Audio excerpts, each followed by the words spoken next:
ISIL uses oil money to fund its attacks, and the Libyan government says it's managing to cut off some of that cash. The security force which protects Libya's oil fields has seized the town of Nafiliya from ISIL fighters.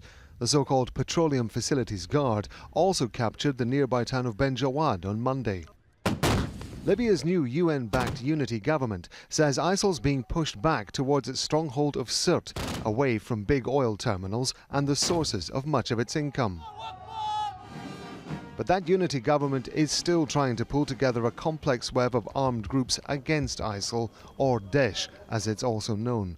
And it's failed to get support from key political and military factions in the east, including the rival National Salvation Government. One point must be very clear.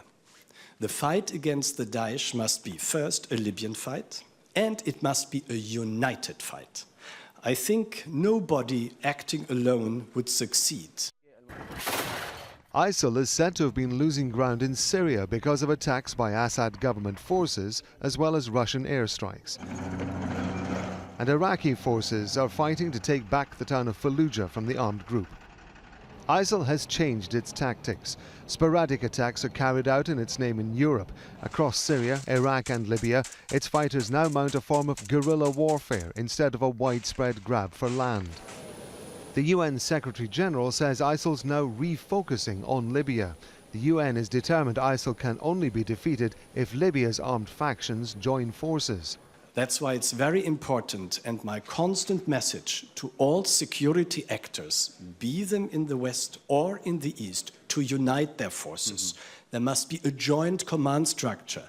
There must be an army, a joint army under the supreme commandership of the Presidency Council. The UN is warning that ISIL now sees Libya and its oil as its next key battleground. Rob Matheson, Al Jazeera.